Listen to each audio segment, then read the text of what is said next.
علیکم ورحمۃ اللہ وبرکاتہ۔ الحمدللہ رب العالمین والصلاة والسلام علی خیر خلقہ محمد وعلی آلہ وصحبہ اجمعین ومن تبعهم بإحسان إلی یوم الدین، اما بعد۔ اعوذ باللہ من الشیطان الرجیم، بسم اللہ الرحمن الرحیم۔ الف لام میم ذالک الکتاب لا ریب فیہ ھدی للمتقین الذین یؤمنون بالغیب ویقیمون الصلاة ومما رزقناهم ينفقون والذین یؤمنون بما انزل الیک وما انزل من قبلک وبالآخرة هم یوقنون اولئک علی ھدی من ربہم واولئک هم المفلحون۔ تمام قسم کی تعریفات و توصیفات اللہ وحدہ لا شریک کی شایان شان ہے کہ جس نے ہم سب کو قرآن جیسی عظیم نعمت سے نوازا، کہ جس میں اللہ رب العالمین نے ہم سب کے لیے دنیا اور آخرت کی ہر طرح کی بھلائی پوشیدہ رکھی ہے، اور بے شمار درود و سلام نازل ہوں اس کے تمام انبیاء رسول پر، خاص طور سے اس کے آخری نبی رسول جناب محمد رسول اللہ صلی اللہ علیہ وسلم پر، جنہوں نے نہ صرف یہ کہ قرآن کریم کی تفسیر اور توضیح فرمائی، بلکہ عملی طور پر اس کا نمونہ اور اس کی مثال بھی پیش فرمائی، اور بے شمار درود و سلام اور اللہ رب العالمین کی رحمتیں نازل ہوں آپ کے تمام صحابہ کرام، آپ کے ازواج مطہرات، آپ کے اہل بیت، اور قیامت تک صحیح معنوں میں آپ کی اتباع کرنے والے لوگوں پر، آمین۔ معزز سامعین اور قابل احترام خواتین، پچھلے درس میں آپ کے سامنے سورہ فاتحہ کی تفسیر کی گئی تھی۔ میں نے ذکر کیا تھا کہ اس سال ارادہ یہ ہے کہ انشاءاللہ ترتیب کے ساتھ آپ کے سامنے آیات کی تفسیر رکھی جائے گی، چنانچہ اسی ترتیب کے مطابق آج انشاءاللہ العزیز سورہ بقرہ کی تفسیر شروع کی جائے گی۔ سورہ بقرہ یہ مدنی سورت ہے۔ آپ جانتے ہیں سورتیں دو قسم کی ہیں، ایک مکی اور مدنی۔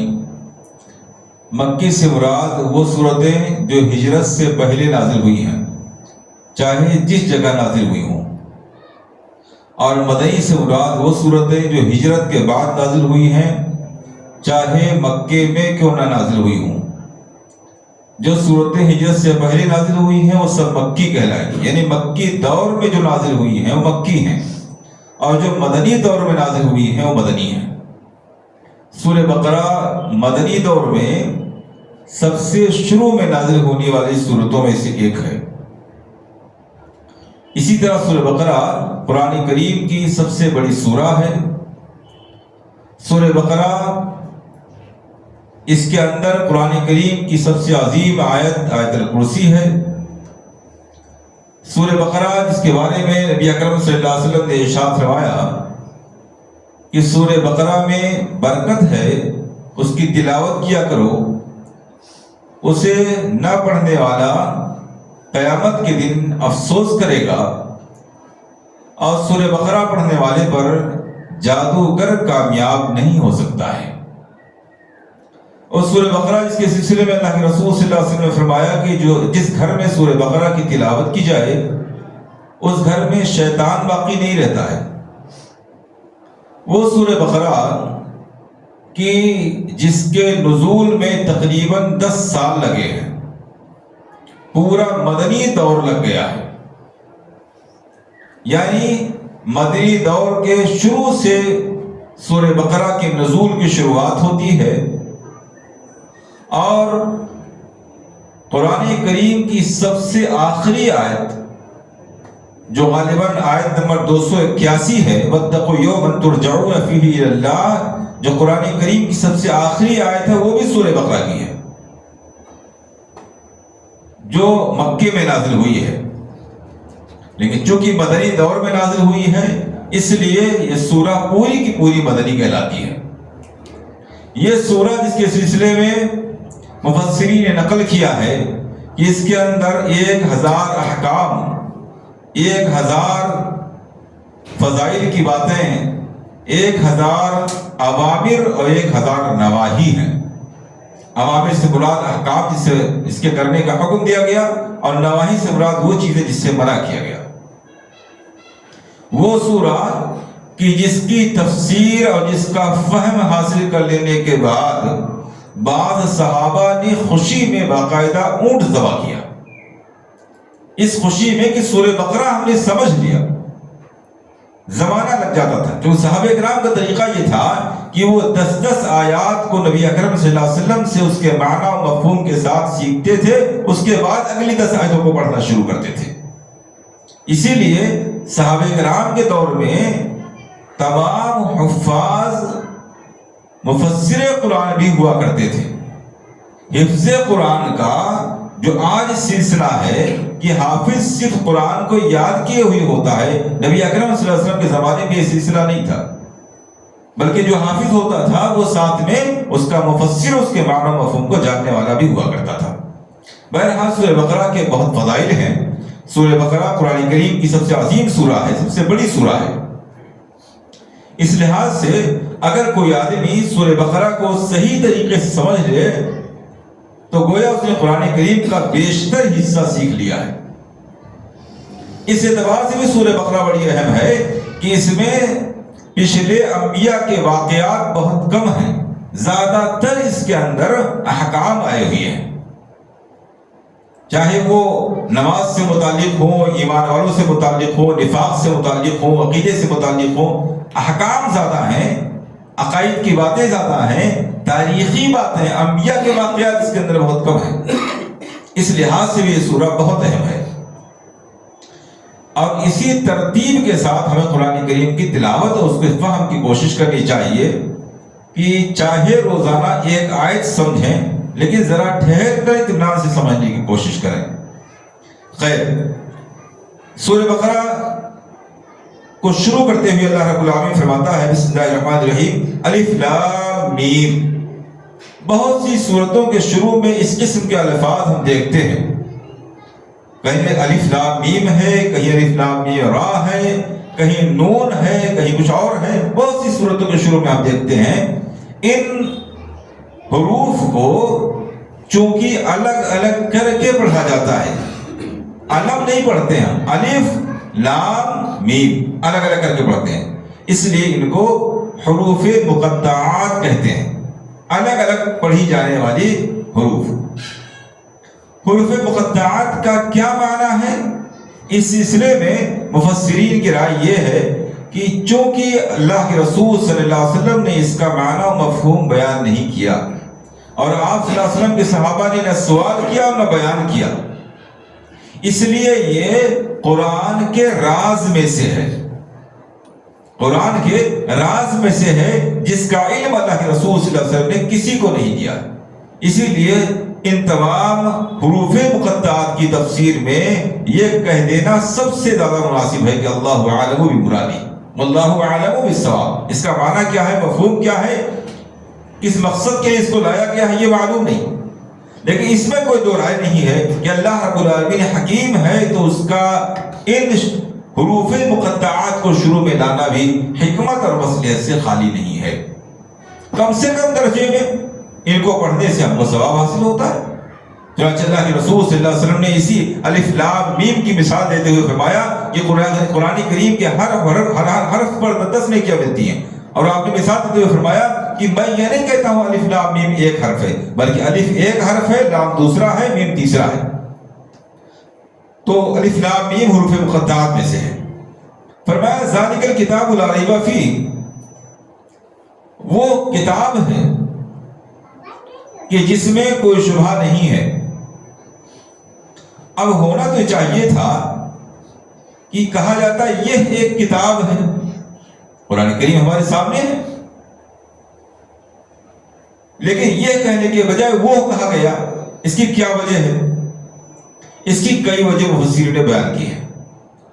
بعض مفسرین کہتے ہیں قرآن کریم کے شان کی بلندی بیان کرنے کے لیے کہا گیا ہے، قرآن کے شان کی بلندی بیان کرنے کے لیے یہ کتاب کہنے کے بجائے وہ کتاب کہا گیا۔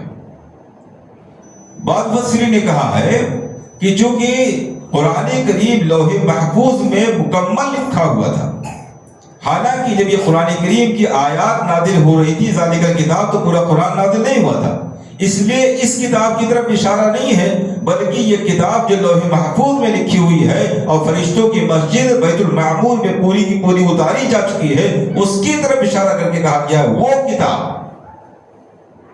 اور بعض مفسرین نے کہا ہے کہ سورہ فاتحہ میں ہم نے اللہ رب العالمین سے دعا کی تھی اہدنا الصراط المستقیم، صراط مستقیم کی طرف ہماری رہنمائی فرما دے۔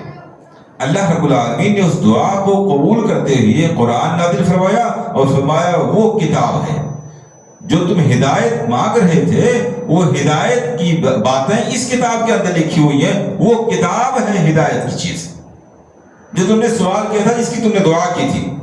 لا ریب فیہ، اس میں کوئی شبہ نہیں ہے۔ اس میں شبہ نہ ہونے کا معنی یہ ہے کہ نہ تو اس کے کلام اللہ ہونے میں کوئی شبہ ہے۔ اب کلام اللہ ہونے میں شبہ ہونے کی دو شکلیں ہو سکتی تھی، ایک تو یہ کہ اس کے مضمون میں کوئی خرابی ہوتی، اس کے مضمون میں کوئی کمی کوئی نقص پیدا ہو جاتا، تو اللہ رب العالمین تو بے عیب ہے، اس کا کلام بھی نقص سے پاک ہونا چاہیے۔ اگر کوئی عیب پیدا ہو جاتا تو یہ اس بات کی دلیل ہوتی کہ اللہ کا کلام نہیں ہے۔ لیکن یہ قرآن، یہ کلام اتنا بے عیب ہے کہ دنیا کی یہ اکیلی ایسی کتاب ہے جو شروع سے لے کر کے جب سے نازل ہوئی تب سے لے کر کے قیامت تک کے سارے عرب اور عجم اور انسان اور جنات کے لوگوں کو چیلنج کر رہی ہے کہ اس جیسی ایک سورت لے آؤ، چند آیتیں لے آؤ، ایک ہی آیت لے آؤ۔ دنیا کی اکیلی کتاب ہے، ورنہ سارے رائٹر کتاب کے شروع میں معذرت کر رہے ہوتے ہیں کہ بھائی یہ کتاب میں نے اپنی حد تک بہتر لکھنے کی کوشش کی ہے، اگر اس میں کچھ خامی نظر آئے تو بتا دینا، اگلی ایڈیشن میں اس کو صحیح کر دیا جائے گا۔ قرآن اکیلی کتاب ہے جو کہہ رہی کہ اس جیسی کوئی ایک آیت لے کر کے دکھاؤ جس کے مضمون میں کوئی شبہ نہیں ہے، اس کے اندر جو احکام ہیں وہ سب کے سب پختہ مضبوط ہیں، اس کے اندر جو واقعات بیان کیے گئے ہیں وہ سب سچے ہیں، برحق ہیں، اس کے اندر سائنس سے متعلق، فلسفے سے متعلق، طب سے متعلق، جسمانی امراض سے متعلق جس ٹاپک پر بھی قرآن نے صراحت کے ساتھ یا اشارے کنائے میں بات کی ہے، وہ سب باتیں اتنی برحق ہیں کہ آج سائنسداں اسی قرآن کریم کی روشنی میں تحقیق کر رہے ہیں اور وہ اس بات کا یقین کر رہے ہیں کہ جو بات قرآن کے مطابق ہماری ہو گئی ہے گویا وہ پرفیکٹ تحقیق ہے۔ یہ ہمارا ایمان ہے، یہ ان کی تحقیق ہے کہ جو بات قرآن کریم کے مطابق ہو گئی وہ پرفیکٹ ہے، اب اس میں چینجنگ کی گنجائش نہیں ہے۔ لیکن جو ابھی قرآن کریم کے مطابق جہاں تک تحقیق ہماری نہیں پہنچی ہے، ابھی اس پر تحقیق جاری رکھنا چاہیے اور جاری رکھے ہوئی ہے۔ اور بہت دفعہ غلط نتیجہ نکالتے آخر وہ اسی نتیجے پر پہنچتے ہیں جو قرآن نے بیان کیا ہے۔ مثال کے طور پر روئے زمین، یہ زمین کیسی ہے، گول ہے، چپٹی ہے، کیسی ہے، مختلف قسم کے سائنسدانوں کی تحقیق آتی رہی، آخر کا نتیجہ نکلا نہیں، نہ یہ گول ہے، نہ چوکور ہے، نہ چپٹی ہے، یہ انڈے کے آکار میں ہے۔ یہ کہاں سے نکلا؟ قرآن کریم نے اس کو 1450 سال پہلے بیان کر دیا تھا۔ وَالْأَرْضَ بَعْدَ ذَلِكَ دَحَاهَا، اللہ رب العالمین نے آسمان کو پیدا کرنے کے بعد پہلے زمین کو پیدا کیا، پھر آسمان کو پیدا کیا، اور آسمان کو پیدا کرنے کے بعد میں زمین کو شتر مرغ کے انڈے کے آکار میں بنایا ہے۔ قرآن نے اس کو پہلے بیان کر دیا، تو قرآن کے مضمون میں کسی طرح کی کوئی نقص، کوئی عیب، کوئی کمی نہیں ہے۔ کمی کی دوسری شکل یہ ہوتی ہے کہ جس کی طرف کسی بات کی نسبت کی جائے اس کے بیچ میں جو چین، جو سلسلہ ہے، جو راوی ہیں، ان میں کوئی عیب پیدا ہو جائے۔ جیسے حدیثوں میں ہم دیکھتے ہیں کہ بہت سی حدیثیں ضعیف ہو جاتی ہیں۔ ضعیف اس لیے ہو جاتی ہیں کہ اس کے جو راوی ہیں وہ صحیح و پرفیکٹ نہیں ہوتے ہیں، بیچ میں کوئی راوی جھوٹا نکل آتا ہے، اب وہ بات یقینی نہیں رہ جاتی ہے۔ قرآن کریم کے جو راوی ہیں وہ اتنے پرفیکٹ، اتنے زیادہ تعداد میں، اتنے زیادہ صحیح ہیں کہ ان میں کہیں انگلی رکھنے کی گنجائش نہیں ہے۔ اللہ رب العالمین نے فرشتوں کے سردار جبریل امین سے کہا، جن کے نام کے ساتھ ہی امین لگا ہوا ہے۔ ایک تو فرشتہ کہ اس کے اندر نافرمانی کا جذبہ ہوتا ہی نہیں ہے، پھر فرشتوں کا سردار اور پھر وہ فرشتہ جو خاص اسی کام کے لیے متعین کیا گیا، بنایا گیا ہے، اور جبریل امین نے اسے اللہ کے رسول صلی اللہ علیہ وسلم تک پہنچایا جو ساری انسانیت بلکہ ساری کائنات کے سردار تھے۔ پھر آپ صلی اللہ علیہ وسلم نے صحابہ کرام سے بیان کیا جو نبیوں کے بعد سب سے افضل طبقے کے لوگ تھے، اور پھر صحابہ کرام نے نہ صرف اس کو لکھا بلکہ زبانی یاد کیا، اور وہیں سے اتنی بڑی تعداد نے آج تک قرآن کریم کو بیان کرنا شروع کر دیا اور بیان کرتے چلے آ رہے ہیں کہ اتنے زیادہ لوگ کسی جھوٹی بات پر متفق ہو ہی نہیں سکتے ہیں، اس کو متواتر کہتے ہیں۔ تو قرآن کریم میں نہ سلسلے اور چین کے اعتبار سے کوئی نقص اور کمی کوئی شبہ ہے، اور نہ اس کے مضمون کے بارے میں کوئی شبہ ہے۔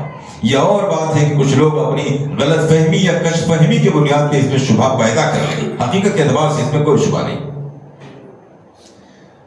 ہدی للمتقین، یہ ہدایت کی کتاب ہے لیکن متقیوں کے لیے ہدایت کی کتاب ہے۔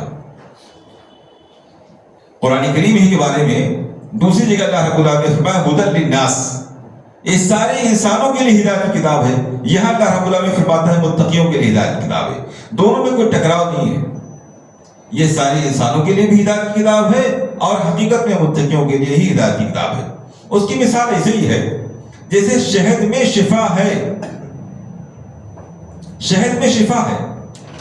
لیکن شوگر کا مریض اگر شہد کو پیتا ہے، استعمال کرتا ہے، تو شفا کی بجائے بیماری بڑھ جائے گی اس کی۔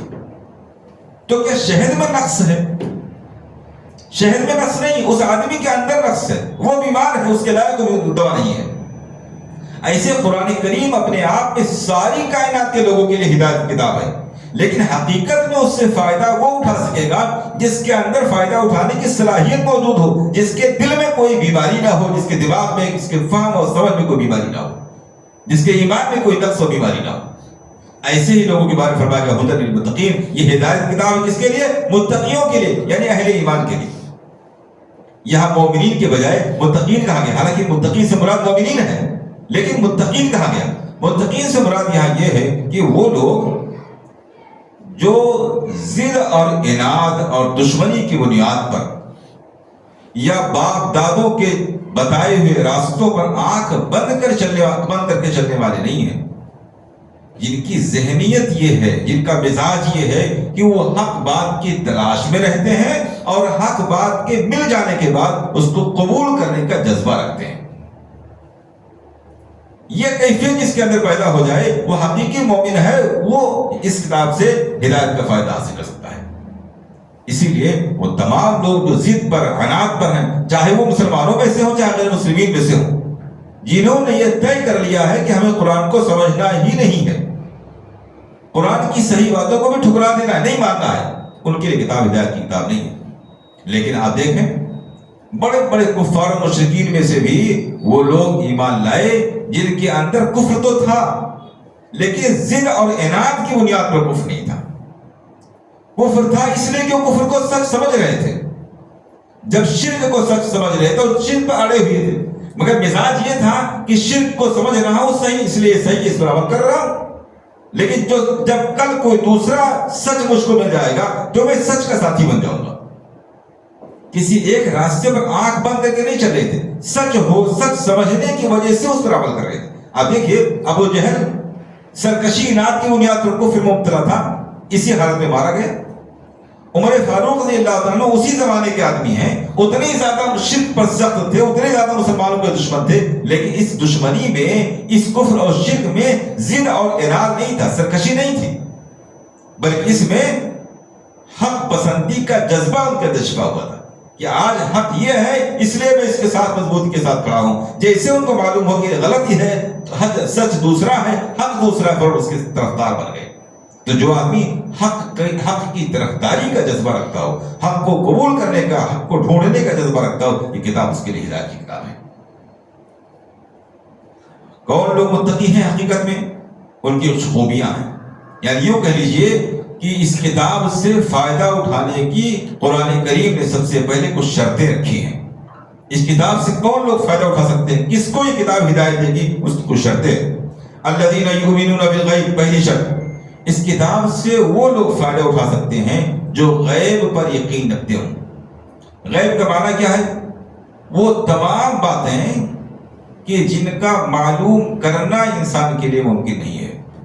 اپنی عقل کے ذریعہ، اپنی آنکھ کے ذریعہ، اپنی زبان کے ذریعہ، اپنے کان کے ذریعہ اور اپنے ہاتھ کے ذریعہ، کسی چیز کے ذریعہ معلوم کر لینا، سن کر کے، غور کر کے، دیکھ کر کے، چکھ کر کے، پکڑ کر کے، کسی بھی طریقے سے جن باتوں کو معلوم کرنا ممکن نہیں ہے وہ سب غیب ہے.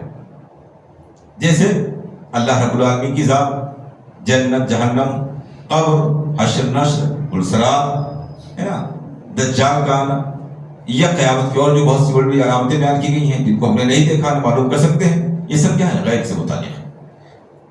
ایمان رکھتے ہیں غیب پر، یعنی اللہ اور اس کے رسول صلی اللہ علیہ وسلم کے بتا دینے کی بنیاد پر اس پر یقین کرتے ہیں. نہ دیکھا ہے، نہ سنا ہے، نہ عقل نے اس کی طرف رہنمائی کی ہے، نہ دیکھ سمجھ سکتے ہیں، بلکہ بعض دفعہ عقل کے خلاف باتیں نظر آتی ہیں. بہت سی باتیں عقل کے خلاف بھی نظر آتی ہیں، عقل چاہے قبول کرنے کے لیے تیار ہو یا نہ ہو، لیکن چونکہ رسول اللہ صلی اللہ علیہ وسلم نے بیان کر دیا ہے اس لیے اس پر یقین ہے. جو آدمی یہاں تک آ کر کے کھڑا ہو جائے، اس جگہ کھڑا ہو جائے کہ بات سمجھ میں آئے نہ آئے، عقل کے مطابق ہو، عقل کے خلاف ہو، سننے میں آئے نہ سننے میں آئے، کوئی مسئلہ نہیں. میں رسول اکرم صلی اللہ علیہ وسلم کی بات پر اتنا یقین کرتا ہوں کہ عقل کے خلاف بھی کوئی بات ہوگی تو مان لوں گا. آپ کہہ دیں گے کہ جبریل امین وحی لے کر کے آتے ہیں، وحی نازل ہو رہی ہے، میں اس پاس بیٹھا رہوں گا، مجھے سنائی نہ پڑے، تب بھی میں مان لوں گا، تب بھی میں مان لوں گا. اسی لیے دیکھیے ابو بکر صدیق رضی اللہ عنہ کے ساتھ واقعہ کیا پیش آیا تھا جس کی وجہ سے ان کو صدیق کہا گیا. معراج کا واقعہ پیش آیا تھا نا، اسراء کا اور معراج کا واقعہ. لوٹ کر کے اللہ کے رسول صلی اللہ علیہ وسلم صبح آتے ہیں، لوگوں کے سامنے بیان کرتے ہیں کہ میں راتوں رات یہاں سے بیت المقدس گیا اور بیت المقدس سے پھر آسمان پہ گیا، اس سفر کر کے جنت و جہنم کا دیدار کر کے آیا ہوں. کفار کو موقع مل گیا آپ سے سب کو جھٹلانے کا. کہا یہ تو ایسی بات ہے کہ ایمان والے بھی اس کو نہیں مانیں گے. اور سب سے پہلے بھاگے ہوئے ابو بکر صدیق رضی اللہ عنہ کے پاس ہے اور کہا معلوم ہے آپ کے ساتھی کیا کہہ رہے ہیں؟ کہا کیا کہہ رہے ہیں؟ کہا وہ کہہ رہے ہیں کہ ہم راتوں رات یہاں سے بیت المقدس گئے تھے، بیت المقدس سے 7 آسمانوں کی سیر کر کے آئے. بھائی یہ ممکن ہے؟ اب عقل تو کہہ رہی کہ ممکن نہیں ہے. عقل اس کو ماننے کے لیے تیار نہیں کہ اس زمانے میں کوئی ایسی سواری نہیں تھی. عقل اس کو ماننے کے لیے تیار نہیں تھی، مگر ایمان کیا کہہ رہا تھا؟ ابو بکر صدیق رضی اللہ عنہ کہتے ہیں کیا انہوں نے ایسا کہا ہے؟ کہا ہاں ایسا ہی کہا. کہا اگر انہوں نے ایسا کہا ہے تو ایسا ہی ہے. میں تو اس سے بڑی بات مانتا ہوں، اس سے بڑی بات مانتا ہوں کہ آپ پر 7 آسمانوں کے اوپر سے اللہ رب العالمین کا پیغام آتا ہے، اس سے بڑی بات میں مانتا ہوں. تو اس کے ماننے میں کیا حرج کی بات ہے؟ تو جو لوگ عقل کے غلام نہیں ہیں، جو لوگ ایمان میں کامل ہیں، اللہ کی رسول صلی اللہ علیہ وسلم کی بات کا پورا یقین رکھتے ہیں، وہ لوگ ہی اس سے فائدہ اٹھا سکیں گے. اسی لیے آپ دیکھیے ہم مسلمانوں میں سے کئی لوگ مختلف قسم کی گمراہیوں میں اس کی کمی کی وجہ سے مبتلا ہوئے. مثال کے طور پر صحیح بخاری کی روایت ہے، حضرت موسیٰ علیہ السلام کے پاس جب ملک الموت آیا روح قبض کرنے کے لیے تو غصے میں آ کر موسیٰ علیہ السلام نے اس کو تھپڑ مار دیا، اس کی ایک آنکھ خراب ہو گئی. کیا عقل مانتی ہے اس کو کہ ایک انسان فرشتے کو مار دے اس کی آنکھ خراب ہو جائے؟ عقل ماننے کو تیار نہیں ہے نا. اب اسی بنیاد پر بہت سے لوگ، اور اس میں سب سے بڑے سب سے اوپر سر سید کا نام آتا ہے جن کو نیچری کہا جاتا ہے، علی گڑھ یونیورسٹی میں قائم کی، نیچری سے نہیں مانتے. موسیٰ علیہ السلام کے سلسلے ہی میں آتا ہے نا کہ آپ جب مصر سے نکل کر کے دریا کے کنارے پہنچے اور پوری قوم پریشان تھی کہ وہ ہلاک کر دیے جائیں گے، پیچھے سے فرعون پیچھا کرتا ہوا آ رہا ہے، سامنے سمندر ہے، دریا ہے، تو اللہ رب العالمین نے کیا فرمایا تھا؟ اپنی لاٹھی کو دریا میں مارو. اور وہ سمندر 2 حصوں میں پھٹ گیا، پانی اپنی اپنی جگہ ٹھہر گیا اور راستہ خشک ہو گیا. کیا عقل اس کو مانتی ہے؟ ایسا ہو سکتا ہے کہ ایک لاٹھی مارنے سے یہ سمندر کا پانی 2 حصے میں پھٹ جائے اور پہاڑ کی طرح سے 2 جگہوں پر ٹھہر جائے اور بیچ میں ایک دم خشک راستہ بن جائے اور پوری قوم اپنے سارے سامان اور گاڑی اور سواریوں کے ساتھ اور جانوروں کے ساتھ بالکل پار ہو جائے؟ عقل ماننے کو تیار نہیں ہے. تو جو نیچری قسم کے لوگ ہیں، جو عقلیات کی بنیاد پر دین کی باتوں کو سمجھنے کی کوشش کرتے ہیں، ان سب لوگوں نے اس کا انکار کیا. سر سید جیسے لوگوں نے اس کا انکار کر دیا کہ یہ مسئلہ ایسا نہیں ہے. تو یہ پہلی شرط ہے کہ ہم اللہ کے رسول صلی اللہ علیہ وسلم پر اتنا یقین رکھیں کہ جو بات آپ نے بیان فرما دی ہے آمنا و صدقنا، صرف ہم کو دیکھنا کیا ہے آپ کی بات صحیح ہے، آپ تک یہ بات صحیح سند سے پہنچ رہی کہ نہیں پہنچ رہی، بس آپ ہی نے یہ فرمایا ہے۔ اگر یہ بات ثابت ہو جائے تو عقل مانے یا نہ مانے، ہر حال میں ہمارے ایمان کے حصہ ہے۔ جس کا ایمان اتنا مضبوط ہو، جو آدمی یہاں تک آ کر کے پہنچ جائے، وہ اس قرآن سے فائدہ اٹھا سکتا ہے۔ اگر ایسا نہیں ہوگا تو جنت جہنم کون مانے گا؟ اللہ رب العالمین کو کون مانے گا بتائیے؟ کس نے دیکھا اللہ رب العالمین؟ نہ دیکھا ہے نہ محسوس کیا، بلکہ زیادہ تر جو آخرت سے متعلق چیزیں ہیں ہم نے نہیں دیکھی۔ خود رسول اکرم صلی اللہ علیہ وسلم کو ہم نے نہیں دیکھا ہے، 1450 سال پہلے کی بات ہے۔ آپ پر وحی نازل ہوتی تھی، چاند کے 2 ٹکڑے ہو گئے، یہ سب کچھ دیکھا ہم نے۔ تو جو آدمی خبر پر، آپ کی باتوں پر اتنا یقین رکھتا ہو، یہ پہلی شرط الذین یؤمنون بالغیب۔ دوسری شرط ویقیمون الصلاۃ، اور صرف زبانی طور پر مان لینے والے لوگ اس سے پورا فائدہ نہیں اٹھا سکتے ہیں۔ یقین کر لینا یا زبانی طور پر یہ کہہ دینا ٹھیک ہے بھائی ہم نے مان لیا، یہ کسی حد تک آسان ہے۔ اگر ایسا ہوتا، صرف زبانی طور پر کہہ دینا کافی ہوتا، تو مکہ والوں کے لیے کیا مشکل تھی؟ کہتے ٹھیک ہے بھائی ایک اللہ کی عبادت کرتے ہیں، ایک اللہ کو مانتے ہیں، لا الہ الا اللہ محمد رسول اللہ، پڑھنا ہی تو تھا۔ ہم مسلمانوں کی طرف سے پڑھنا ہوتا اگر، تو ان کو پڑھنے میں کیا دشواری تھی؟ وہ جانتے تھے کہ اس کلمے کو پڑھنے کے بعد کچھ کرنا پڑے گا، کچھ چھوڑنا پڑے گا، وہ اس بات کو جانتے تھے، اسی لیے وہ کلمہ پڑھنے کو تیار نہیں تھے۔ تو فرمایا وَيُقِيمُونَ الصَّلَاةَ، صرف ایمان نہیں رکھتے ہیں، مان نہیں لیتے ہیں، بلکہ پریکٹیکل طور پر اب ایسے تمام حکام کے لیے اپنے آپ کو تیار کر دیتے ہیں۔ اب جو اللہ تعالیٰ کے حکام ہیں وہ عموماً 2 قسم کے ہیں، یا تو اس کا تعلق ہمارے جسم اور بدن سے ہے، یا اس کا تعلق ہمارے مال سے ہے۔ عام طور سے جو عبادتیں ہیں وہ 2 قسم کی ہیں، یا تو ہم اس کو اپنے جسم کے ذریعہ کر رہے ہوتے ہیں، جیسے روزہ ہے، نماز ہے، حج ہے، یا پھر ہم اس کو اپنے مال کے ذریعہ ادا کر رہے ہوتے ہیں، جیسے زکوٰۃ ہے، صدقات ہے، صدقۃ الفطر ہے، اور دوسرے نوافل ہیں جو نفلی مال خرچ کرنے کی جگہیں ہیں۔ عام طور سے 2 چیزیں ہوتی ہیں۔ بدنی عبادتوں میں سب سے بڑی عبادت ہے نماز۔ یہ گویا ایک آدمی کے مسلمان ہونے کی پہلی پہچان اور علامت ہے۔ کوئی بھی آدمی مسلمان ہوتا ہے اس کے چند گھنٹے کے بعد اذان ہوتی ہے، 5 وقت اذان ہو رہی، چند گھنٹے کے بعد اذان ہونی ہے۔ اب مؤذن کہہ حی علی الصلاۃ، امتحان شروع۔ کلمہ تو آپ نے پڑھ دیا تھا، حی علی الصلاۃ پہ لبیک کہا کہ نہیں کہا؟ کاروبار چھوڑ دیا کہ نہیں چھوڑ دیا؟ معاملات سب کو چھوڑے کہ نہیں چھوڑے؟ اللہ کے دربار میں بھاگے ہوئے آ رہے ہیں، تو اس کا مطلب قول اور عمل دونوں میں موافقت ہے، دونوں ایک جیسے ہیں، جو کہا تھا وہ کر کے دکھا دیا۔ اگر ایسا نہیں ہے، قرآن کہہ رہا ہے حی علی الصلاۃ، مؤذن کہہ رہا حی علی الصلاۃ، حی علی الفلاح، اللہ رب العالمین روزانہ 5 وقت اعلان کرا رہا ہے، اور اپنے کاروبار میں، اپنے گھر میں، اپنی ملازمت میں، اپنے تمام چیزوں میں مصروف ہیں، تو اس کا مطلب کیا ہوا؟ ہم زبان کی حد تک صرف دعویٰ کر رہے ہیں، ہم صرف زبان کے دعوے دار ہیں، اور صرف دعوے داری کی بنیاد پر کوئی نتیجہ نہیں ملتا ہے۔ تو بدنی عبادتوں میں جو سب سے بڑی عبادت تھی، اس کا نام لے کر کے ایک مثال دے دی گئی کہ جو لوگ بدنی طور پر، جسمانی طور پر اللہ اس کے رسول کے حکم کے لیے اپنے جسم کے ہر عضو کو جھکا دینے اور آمادہ کر دینے کے لیے تیار ہیں، اور اس کی بڑی مثال نماز ہے، جو نماز کے لیے تیار ہیں وہ دوسرے کام بھی کر لیں گے۔ فرمایا یقیمون الصلاۃ، اور نماز پڑھنا نہیں ہے کہ جب دل میں آیا پڑھ لیا، جب دل میں آیا نہیں پڑھا، جب دل میں آیا گھر میں پڑھ لیا، جب دل میں آیا دکان میں پڑھ لیا، جب دل میں آیا مسجد چلے آئے پڑھنے کے لیے، جب رمضان آیا تو پابند ہو گئے، رمضان کے جاتے ہی پابندی ختم ہو گئی۔ یہ دل پسند، اپنے من پسند انداز میں نماز کی ادائیگی کا نام اقامت صلاۃ نہیں ہے۔ اس قرآن سے ہدایت پانے کی شرطیں بیان کی جا رہی ہیں کہ جو لوگ اقامت صلاح کر رہے ہیں وہ قرآن سے ہدایت پا سکیں گے۔ اندازہ کیجئے کہ جو لوگ نماز کے پابند نہیں ہیں، ان باتوں کی روشنی میں وہ کہاں ہیں؟ وہ قرآن سے ہدایت نہیں پا سکتے ہیں۔ اقامت صلاۃ کا معنی کیا ہے؟ 5 وقتہ نمازوں کی ادائیگی کی جائے، جماعت کے ساتھ کی جائے، اس کے ارکان اور واجبات کی صحیح ادائیگی کے ساتھ کی جائے، سنت کے مطابق اس کی ادائیگی کی جائے۔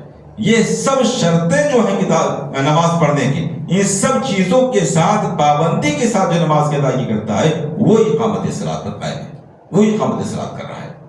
تو جو لوگ اقامت صلاۃ کر رہے ہیں وہ اس کتاب سے فائدہ اٹھا سکیں گے۔ جو اقامت صلاۃ کے لیے اپنے آپ کو آمادہ نہیں کر پا رہے ہیں، جو سردیوں میں بستر نہیں چھوڑ سکتے ہیں، گرمیوں میں کولر اور اے سی نہیں چھوڑ سکتے ہیں، اور اپنا کاروبار اور دکان نہیں چھوڑ سکتے ہیں، اس قدر بھی قربانی دینے کے لیے تیار نہیں ہیں، تو ایسے لوگ اس لائق نہیں ہیں کہ قرآن سے ان کو ہدایت دے، قرآن سے وہ فائدہ اٹھا سکیں۔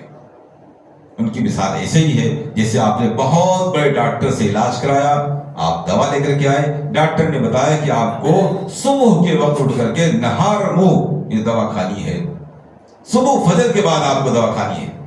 اب دوا تو آپ بہت اچھے ڈاکٹر سے لے کر کے آئے، لیکن آپ صبح اٹھنے کے لیے تیار نہیں ہیں۔ نہیں بھائی، ہماری آپ تو 10 بجے کھلے گی، صبح فجر کے بعد کہاں کھل پائے گی؟ تو کیا اس اچھے ڈاکٹر کے علاج سے، اس کی دوا سے میں کچھ فائدہ ہو سکتا ہے؟ نہیں ہو سکتا ہے۔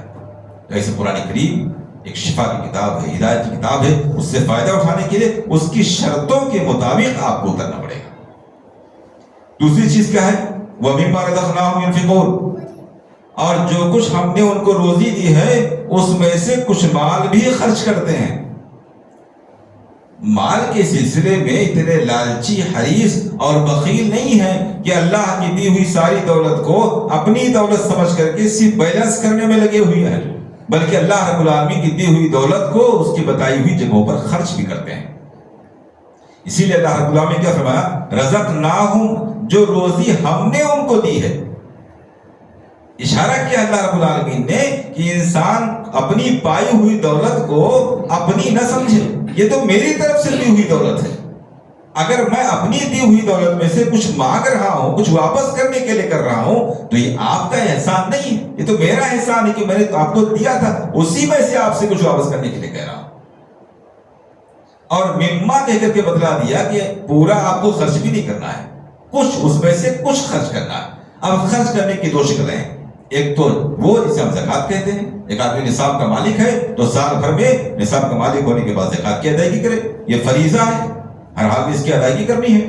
اس کے علاوہ نوافل سے مراد یہ ہے کہ جہاں بھی اللہ اس کے رسول کے دین کے لیے، اللہ اس کے رسول کی پسند کے مطابق جہاں جہاں بھی خرچ کرنے کی تعلیم دی گئی ہے،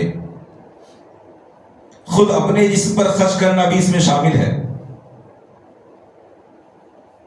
اللہ حدیث میں آیا، اللہ رب العالمین کسی کو مال دیتا ہے تو وہ چاہتا ہے ان یرا علیہ اثرہ، اس کے اوپر اس کے اثرات دکھائی پڑیں۔ اگر ہمارے کپڑے کل پھٹے پرانے تھے، اللہ رب العالمین نے آج ہم کو دولت دی ہے تو معلوم پڑنا چاہیے کہ اللہ نے ہم کو نعمت دی، اس کے اثرات دکھائی پڑیں۔ اگر کل ہم کہیں 10 روپیہ خرچ کر رہے تھے، آج اللہ رب العالمین نے ہمیں وسعت دی ہے تو معلوم پڑنا چاہیے کہ اللہ رب العالمین نے نعمت میں اضافہ کیا ہے، کھانے پینے میں، اپنے بچوں پر خرچ کرنے میں، مسجد میں، مدرسے میں، غربا پر، مساکین پر، جہاں جہاں بھی آپ کو نظر آئے کہ یہاں ضرورت ہے انسانیت کے لیے، دین کے لیے، ان تمام جگہوں پر اللہ کی دی ہوئی روزی میں سے خرچ کرنے کا جو لوگ جذبہ رکھتے ہیں وہی اس سے فائدہ اٹھا سکتے ہیں، اور جتنے ہی زیادہ یہ جذبہ بڑھتا چلا جائے گا اتنے ہی زیادہ وہ فائدہ اٹھا سکیں گے۔ اسی لیے دیکھیے سب سے زیادہ خرچ کرنے کے معاملے میں کون آگے تھے؟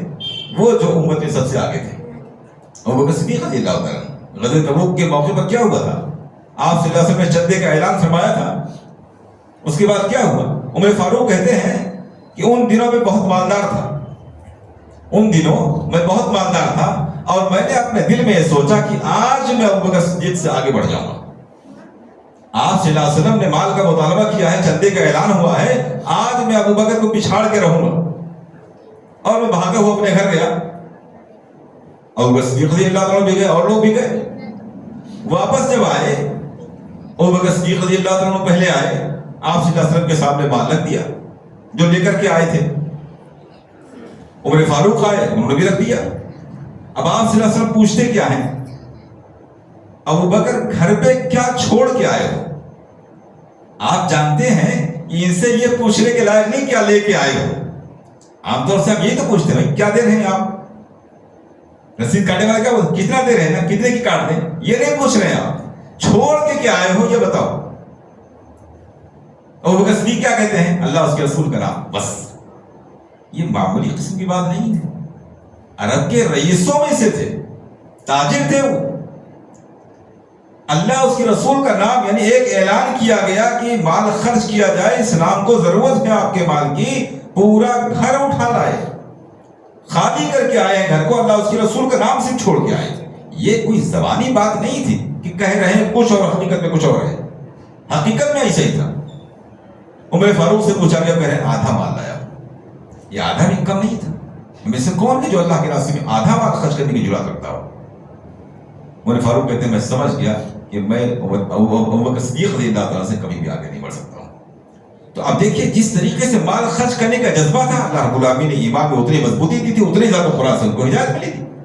تو یہ قرآن سے ہدایت پانے کی بنیادی شرطیں پریکٹیکل زندگی میں جب ان سب چیزوں میں ہم اتریں گے اور یہاں آئیں گے تب ہم معلوم ہوگا کہ کیسے قرآن کریم ہم کو ہدایت دیتا ہے.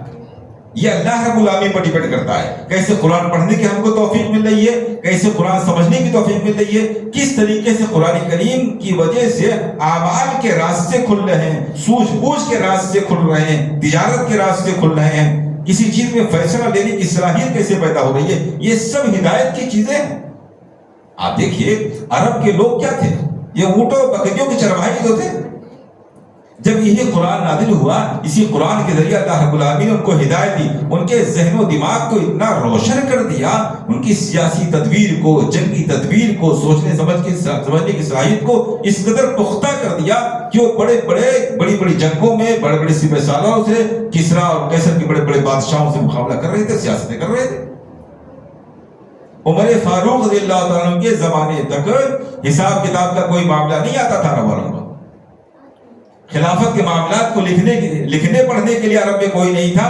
باہر سے آدمی بلایا گیا تھا لکھنے پڑھنے کے لیے, اور دنیا کے سب سے سپر پاور حکومت کرنے والے تھے.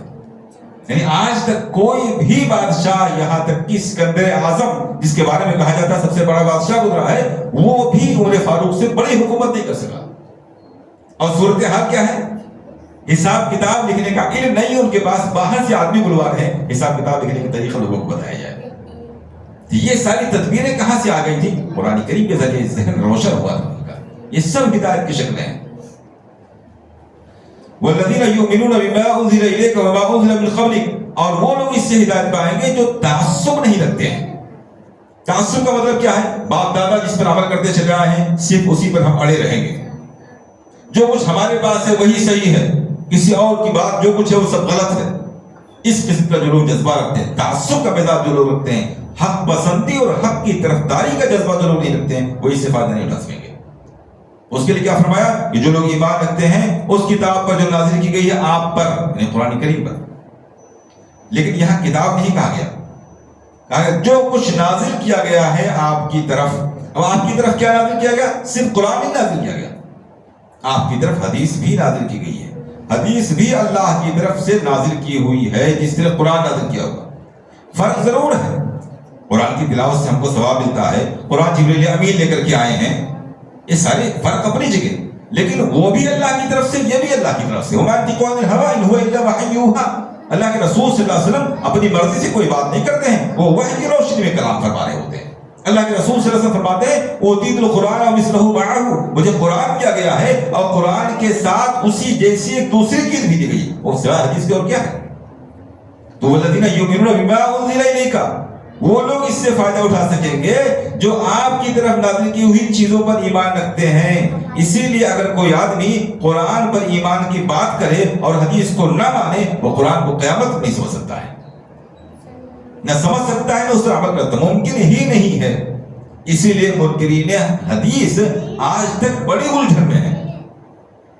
جو منکرین حدیث ہیں بڑی الجھن میں ہیں کہ ایک طرف حدیث کو مانتے بھی نہیں ہیں اور دوسری طرف حدیث کو مانے بغیر 2 رکعت نماز کی ادائیگی نہیں کر سکتے, حج نہیں کر سکتے, زکات کی ادائیگی نہیں کر سکتے, کوئی ایک عبادت نہیں کر سکتے.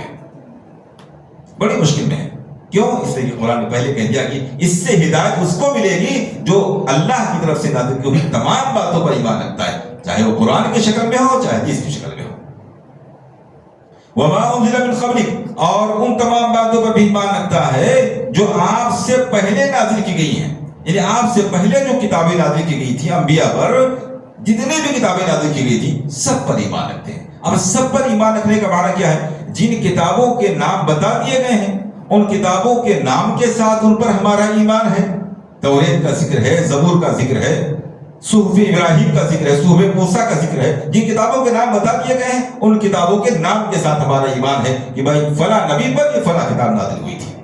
جن کتابوں کے نام نہیں بتا دیے گئے ہیں ان کے بارے میں ہم اتنا مانتے ہیں کہ انبیاء پر بہت سی کتابیں اللہ رب العالمین نے نازل فرمائی تھی، ان کے نام اور اس کی تفصیل ہم کو معلوم نہیں ہے. ایک بات تو یہ.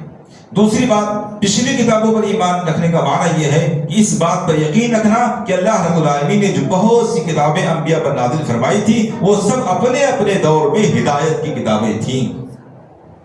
جیسے قرآن آج امت محمدیہ کی ہدایت کے لیے کتاب ہے، ایسے اپنے اپنے دور میں وہ ساری کتابیں ہدایت کی کتابیں تھیں، برحق تھیں، اور سارے انبیاء نے اپنی کتابوں کو ہو بہو اپنی امت تک پہنچا دیا تھا. لیکن چونکہ آج وہ کتابیں محفوظ نہیں ہیں، کوئی کتاب پچھلی آسمانی کتابوں میں سے کوئی بھی کتاب اپنی اصلی حالت میں محفوظ نہیں ہے، اور پھر قرآن نے آ کر پچھلی ساری کتابوں کو منسوخ کر دیا ہے. یعنی قرآن کے آنے کے بعد اگر بفرض محال پچھلی آسمانی کتابیں محفوظ بھی ہوتی تب بھی ان پر عمل کرنا جائز نہ ہوتا قرآن کے آ جانے کے بعد. اس لیے یہ تو ہم مانتے ہیں کہ اللہ رب العالمین نے پچھلی کتابیں نازل فرمائی تھی، لیکن عمل کے لحاظ سے صرف قرآن پر عمل کیا جا رہا ہے، کیونکہ قرآن ہی اب محفوظ ہے اور قرآن نے پچھلی کتابوں کو ختم کر دیا، منسوخ کر دیا ہے. اور یہ بات اتنی ضروری اور اتنی شدت کے ساتھ ماننے کی ہے کہ اس میں لچک کی گنجائش نہیں ہے. اسی لیے دیکھیے، اسلام کے ابتدائی دور کی بات ہے، یعنی ہجرت کے فوراً بعد کی بات ہے. ایک دن عمر فاروق رضی اللہ تعالیٰ عنہ توریت کا ایک پیج لے کر کے کہیں سے آئے اور نبی اکرم صلی اللہ علیہ وسلم کے پاس پڑھنے لگے. صحابہ بیان کرتے ہیں اللہ کے رسول صلی اللہ علیہ وسلم کا غصہ، چہرہ غصے سے سرخ ہو جا رہا تھا. ایسا معلوم پڑتا تھا آپ کے چہرے انور پر انار نچوڑ دیا گیا، سرخ ہوتا چلا جا رہا تھا غصے کی وجہ سے. اور وہ صدیق رضی اللہ عنہ کا عمر دیکھنے نہیں اللہ کے رسول کا چہرہ، جب انہوں نے آپ کے چہرے کی طرف نظر اٹھا کے دیکھا تو فوراً توبہ استغفار کرنے لگے. آپ نے فرمایا امتحبکون، اے عمر کیا تم حیرت میں پڑے ہوئے ہو؟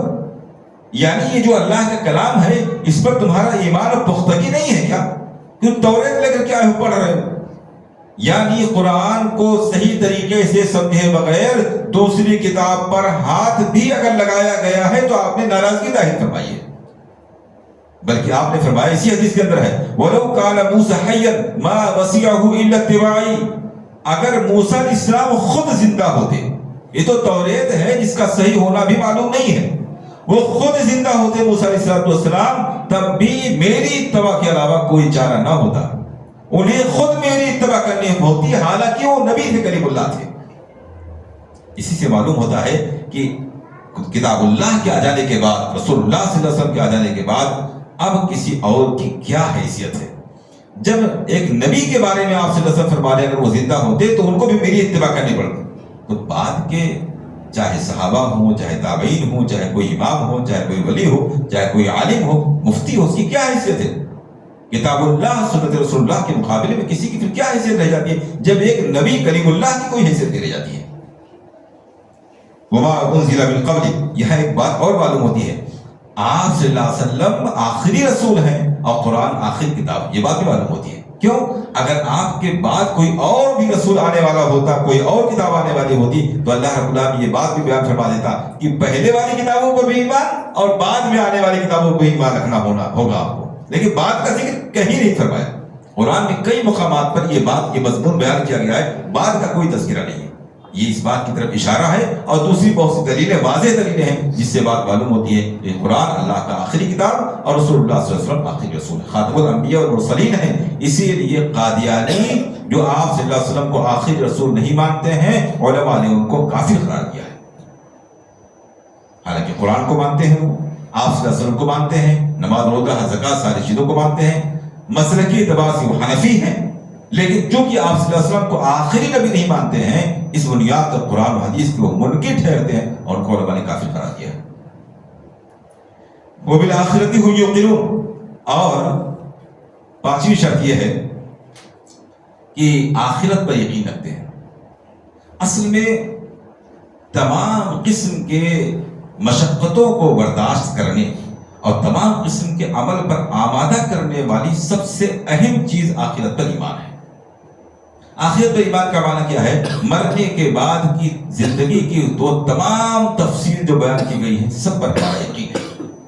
مرنے کے بعد میں قبر میں سوال جواب ہوتا ہے، اس میں نعمتیں ہیں، اس میں سزائیں ہیں، ایک لمبے عرصے تک آدمی برزخ کی زندگی میں رہے گا، اس کے بعد میں حشر و نشر کا میدان ہوگا، وہاں کی عذاب ہے، وہاں عرش کا سایہ ہے، وہاں سورج 1 میل کے قریب ہوگا، میزان ہوگا، وہاں اعمال تولے جائیں گے، جتنی بھی جنت ہے، جہنم ہے، پلسرات ہے، جتنی بھی چیزیں ہیں، ساری تفصیلات کو ماننے کا نام ہے آخرت پر ایمان۔ اس کا معنی یہ ہوا کہ اگر موت کے بعد کے مراحل میں سے کسی ایک چیز کا بھی کوئی انکار کرتا ہے تو اس کا آخرت پر ایمان نہیں ہے۔ آخرت پر ایمان کا معنی ہے مرنے کے بعد کی زندگی کی تمام چیزوں پر ایمان رکھنا۔ اب جو آدمی آخرت کی زندگی نہیں مانتا ہے، جو یہ سمجھتا ہے کہ دنیا ہی کل ہے، دنیا کے بعد کوئی دوسری زندگی نہیں ہے، وہ تو ظاہر سی بات ہے دنیا کے قانون اور پولیس اور عدالت کے ڈر سے کچھ چیزوں کا پابند ہو سکتا ہے۔ ایسے آدمی کو جیسے موقع ملے گا وہ قانون کی خلاف ورزی شروع کر دے گا، جیسا کہ ہو رہا ہے دنیا کے اندر۔ دنیا کے اندر عدالتوں کا خوف یا قانون کا خوف اس وقت تک ہے جب تک انسان کو پکڑے جانے کا ڈر ہے۔ جیسے اس کو لگتا ہے کہ پکڑے جانے کا ڈر نہیں، وہ جرم کرنا شروع کر دیتا ہے، تنہائیوں کو اس کو کون روکتا ہے؟ لیکن جب انسان کو معلوم ہوگا کہ ہمارے کندھوں میں بیٹھے ہوئے کرامن کاتبین اعمال لکھ رہے ہیں، نامے اعمال تیار کیا جا رہا ہے، اور یہ سب ہم کو وہاں دائیں ہاتھ میں یا بائیں ہاتھ میں ملنے والا ہے، یہ سب قیامت کے لیے ترازو پر تولا جانے والا ہے، اور ایک ایک ذرہ مثقال ذرہ، ایک ایک ذرے کے برابر چیز سب لکھی جا رہی ہے، کچھ بھی اس میں سے چھوٹا ہوا نہیں ہے۔ دن کا کیا ہو، رات کا کیا ہو، تنہائی کا کیا ہو، اپنے بارے میں، اپنے بچوں کے بارے میں، معاشرے کے بارے میں، کسی بھی چیز کے بارے میں جو کچھ بھی ہم نے کیا، جو کچھ بھی بولا ہے وہ سب ریکارڈ ہو رہا ہے۔ ما یلفظ من قول الا لدیہ رقیب عتید، انسان کے منہ سے کوئی بات نکلتی بھی نہیں ہے مگر اس کو نوٹ کرنے کے لیے بالکل تیار ایک نگراں بیٹھا ہوا ہے۔ زبان سے بات نکلے گی اسے فوراً نوٹ کر لے گا، صحیح ہے کہ غلط ہے، ثواب ہے کہ گناہ کی چیز، فوراً نوٹ کر لے گا۔ اب جب یہ یقین ہوگا کہ سارے اعمال ہمارے ریکارڈ ہو رہے ہیں، تنہائی میں بھی، مجلس و محفل میں بھی، اور سب کا حساب و کتاب ہونا ہے، اب گویا انسان کی نگرانی کا تصور ہمیشہ باقی رہے گا، ہمیشہ اس کے ذہن میں تصور رہے گا کہ ہماری نگرانی چل رہی ہے۔ جیسے ہمارے اب فی الحال اس کی مثال CCTV کیمرے سے دی جا سکتی ہے۔ کہیں آپ مال میں جائیں، اس میں صرف یہاں یہ ایک چپ لگا ہوا ہے، آپ CCTV کیمرے کی نظر میں ہیں، کیمرہ نظر نہیں آ رہا، کیمرہ دکھ جائے وہ صحیح ہے، خراب ہے، کیا ہے، کچھ نہیں، صرف ایک چٹ آپ کو دکھ جائے CCTV کیمرے، اب ہم الرٹ ہو جاتے ہیں۔ ہمارے ساتھ ایک بچہ بھی کوئی غلط حرکت کرتا ہے، کوئی سامان اٹھاتا ہے، اس کو بڑی سنجیدگی کے ساتھ اٹھا کے اس کو وہیں رکھ دیتے ہیں، کیوں؟ اس کو لگتا ہے کہ سب ریکارڈ میں ہے، اگر بچے نے بھی کوئی چیز اٹھا کے جیب میں رکھ لی تو ابھی باہر نکلنے سے پہلے چیکنگ ہو جائے گی۔ یہ تو ہوتا ہے نا، جبکہ یہ چھوٹی چیز ہے، بہت سی چیزیں کیمرے کی نظر سے بچ سکتی ہیں۔ اب کیمرے کی نظر میں تو ہماری حرکتیں آ سکتی ہیں، ہمارے دل کے ارادے تو نہیں آ سکتے ہیں، ہماری باتیں تو نہیں آ سکتی، ہماری سوچ، ہمارا ایمان، ہمارا عقیدہ تو نہیں آ سکتا ہے، لیکن جو فرشتے ہمارے اعمال کو نوٹ کرنے والے ہیں، اور اللہ رب العالمین ہے جو کہ عالم بذات الصدور ہے، جو آنکھوں کی حرکتوں اور باریکیوں کو بھی جانتا ہے، دل کے خیالات کو بھی جانتا ہے، جب یہ سب انسان کے ذہن میں تازہ رہے گا، اور جتنی زیادہ تازہ رہے گا اتنے زیادہ وہ نیک اعمال کے لیے آمادہ اور برے اعمال سے پیچھے ہٹنے کے لیے تیار ہوگا۔ جب آخرت میں اس کا ایمان ہوگا تب وہ اس کتاب سے مکمل طریقے سے ہدایت اور فائدہ اٹھا سکے گا۔ فرمایا اولئک علی ھدی من ربہم، جو لوگ ان شرطوں پر قائم و دائم ہیں وہ اپنے رب کی جانب سے ہدایت پر ہیں، رب کی جانب سے ہدایت پر ہیں۔ اشارہ کیا گیا کہ یہ ہدایت ملے گی تو رب ہی کی جانب سے ملے گی، خود سے آپ نہیں پا سکتے ہیں، یعنی آپ کو یہ سب چیزوں کے بعد بھی ہدایت رب سے مانگنی ہے۔ ایسا نہیں ہے کہ کوئی ایک تھیوری ہے کہ آپ انسانی فارمولوں کو اپناتے چلے جائیے اور آخر میں نتیجہ نکل آئے۔ ٹھیک ہے، سارے کام آپ کو کرنے ضرور ہیں، لیکن ان سارے کاموں کو کرنے کے بعد بھی ان کاموں سے آپ کو ہدایت نہیں ملے گی، یہ ذریعہ ہے، اس کے ذریعہ اللہ ہدایت دیتا ہے، نہ کہ یہ ہدایت دے رہے ہوتے ہیں. جسے دکان ذریعہ ہے، آمدنی کا ذریعہ ہے، نہ کہ وہ رازق ہے. دکان رازق نہیں ہے، دکان ذریعہ ہے. اس لیے ہمیں آمدنی حاصل تو کرنی ہے دکان کے ذریعہ، لیکن دکان کو اصل رازق نہیں سمجھنا ہے، رزق اللہ سے مانگنی ہے. ایسے یہ ہدایت کے ذریعے ہیں، ان کے ذریعے ہدایت ملے گی، لیکن مانگنا اللہ ہی سے، دینے والا اللہ رب العالمین ہے. اولئک علی ھدی من ربہم واولئک هم المفلحون، اور وہی لوگ کامیاب ہیں جو ہدایت پر ہیں اپنے رب کی جانب سے، جو قرآن سے صحیح بات میں فائدہ اٹھا رہے ہیں. اللہ رب العالمین نے فرمایا اولئک هم المفلحون، بس وہی کامیاب ہے. اس کا الٹا معنی کیا ہوا؟ جو قرآن کو پڑھتے نہیں ہیں، قرآن کو سمجھتے نہیں ہیں، قرآن کو سمجھنے کی شرطوں پر اپنے آپ کو اتارتے نہیں ہیں، اللہ کی جانب سے جن کو ہدایت نہیں ملی ہے، وہ دنیا میں کتنے ہی زیادہ کامیاب کیوں نہ نظر آئیں، حقیقت میں نہ دنیا میں کامیاب ہے نہ آخرت میں کامیاب ہے. دنیا کی ناکامی نظر تو نہیں آتی ہے، غور کریں گے تو معلوم ہو جائے گا کہ ایسے لوگ دنیا میں بھی سکون و اطمینان کی زندگی انہیں نصیب نہیں ہوئی. آخرت کی ناکامی تو بالکل واضح ہے. اس لیے ہمیں چاہیے کہ ان باتوں کو سننے کے سے زیادہ اپلائی کرنے کی اور اپنی زندگی میں اتارنے کی کوشش کریں. اللہ رب العالمین سے دعا ہے کہ ہمیں صحیح معنوں میں ہدایت سے نوازے اور گمراہی کے تمام قسم کے راستوں سے محفوظ رکھے. آمین. وآخر دعوانا ان الحمد للہ رب العالمین.